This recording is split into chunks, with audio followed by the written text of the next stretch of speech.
님의 발언이 있겠습니다. 미국과의 관세 협상 타결을 환영합니다. 먼 타국에서 고군분투한 정부 협상단과 또 우리 기업 대표자들께 치하의 말씀을 드립니다. 자세한 협상 결과는 보고를 받아봐야겠습니다만 그동안의 불확실성이 해소된 만큼 우리 경제에 긍정적인 신호가 될 것으로 기대합니다. 하지만 앞으로가 더 중요합니다. 이번 협상 결과에 대한 대책을 마련하는 한편 우리 경제가 직면한 위기를 기회로 만드는 계기로 삼아가겠습니다. 국민의힘이 국회 민생개혁 시계를 또 거꾸로 돌리려 합니다.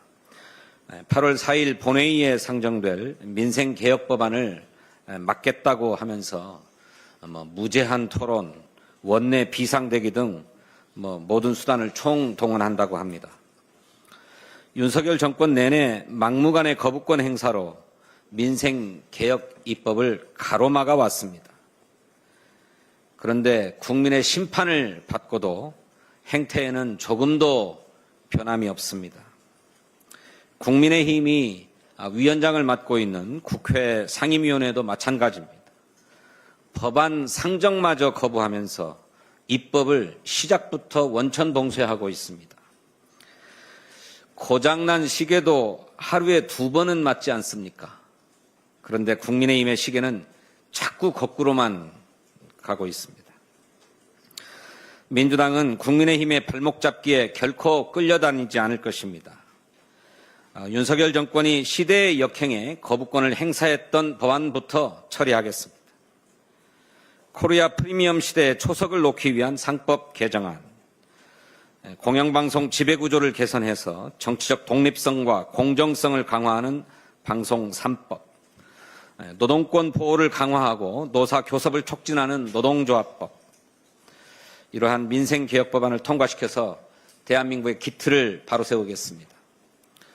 쌀값과 농수산물의 가격을 안정시키기 위한 양곡관리법과 농안법, 글로벌 기술 패권 경쟁 속에서 우리나라의 과학기술 경쟁력을 강화시키는 과학기술기본법, 지역사랑 상품권에 대한 국비 지원을 의무화하는 지역사랑 상품권법, 고교 무상교육 국비 지원을 3년 연장하는 지방교육재정교부금법, AI 디지털 교과서의 법적 지위를 교육자료로 변경하는 초중등 교육법 등 민생회복법안도 처리하겠습니다.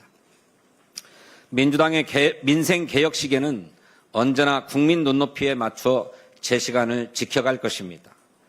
국민의힘은 공연히 목리를 부려서 국민적 비판을 자초하지 말고 입법에 동참하기를 바랍니다. 내일부터 의대생들의 학업 복귀가 본격화됩니다. 참 다행입니다. 윤석열 정권의 강압적 정책으로 의정 갈등이 장기화하면서 국민이 큰 피해를 입었습니다. 의대생과 전공의의 부재로 필수 지역의료는 위기에 직면했고 의사 배출도 심각한 병목 현상을 겪고 있습니다. 당장 이번 학기에 의대생들이 복학하지 않으면 3개의 학년이 동시에 수업을 듣는 트리플링 사태가 발생할 수 있습니다. 이 경우 정상적인 실습이 불가능해서 의료 교육 자체가 망가지게 됩니다. 의료 정상화를 더는 늦출 수 없는 이유입니다.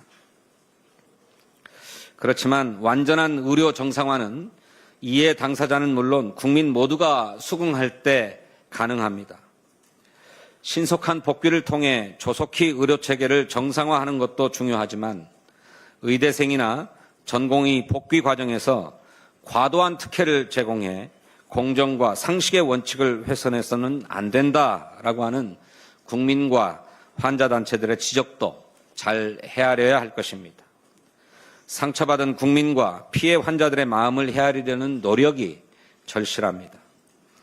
지난 28일 대한전공의협의회가 환자단체 연합회를 방문해서 의료 대란에 대해 사과한 것은 잘한 일입니다. 서로가 대화와 소통을 통해서 갈등을 해소하고 극복해 가야 합니다. 민주당은 정부와 함께 완전하고 신속한 의료 정상화에 나서겠습니다. 공론화 과정을 통해서 지속가능한 의료개혁 로드맵을 준비하겠습니다. 수련 환경 개선으로 의료의 질을 높이고 환자의 권리를 체계적으로 보장하는 법적 근거를 마련해서 국민의 건강권을 더 두텁게 보호하겠습니다. 그리고 공공, 필수, 지역의료 체계를 확립해서 국민의 생명과 안전을 지키겠습니다. 오늘 말씀이 긴데 끝으로 한 말씀 더 드리겠습니다. 아마도 마지막 발언일 것 같습니다. 8월 2일 전당대회를 기점으로 정책위원회 의장으로서의 소임을 마칩니다. 야당 정책위 의장으로 시작해서 윤석열 정권의 폭정을 저지하고 민생을 뒷받침하기 위한 정책과 입법에 매진해왔습니다. 우리 이재명 정부 출범 이후에는 국가 정상화와 민생 회복을 위한 입법적 지원에 최선을 다했습니다. 정당은 당의 강령과 기본 정책을 중심으로 모인 정치적 결사체입니다. 그러나 구체적인 사안에 있어서는 당내에 다양한 입장과 견해가 있을 수 있습니다. 문제는 이렇게 다양한 의견들을 어떻게 하나로 모아내느냐 하는 것입니다. 민주적인 절차를 통해서 토론하고 합의하는 과정이 그래서 중요합니다. 저 역시 정책위 의장으로서 의견을 내고 치열하게 토론했습니다. 그리고 당이 결정하면 당인으로서 그 결정을 존중하고 따랐습니다. 새는 좌우의 날개로 날듯이 정책도 마찬가지라고 생각합니다. 진보와 보수의 합리적 핵심을 균형 있게 담아가는 것이 중요하다고 생각합니다. 앞으로도 어떠한 소임이 주어지든 중심을 잡기 위해서 노력해 가겠습니다. 이틀 남은 임기지만은 7월 임시국회가 잘 마무리되도록 최선을 다하겠습니다. 함께 일해오신 모든 분들께 감사드리고 어느 자리에서든 한결같은 마음으로 국민을 위해 그리고 이재명 정부의 성공을 위해 열심히 일하겠습니다. 감사합니다. 네.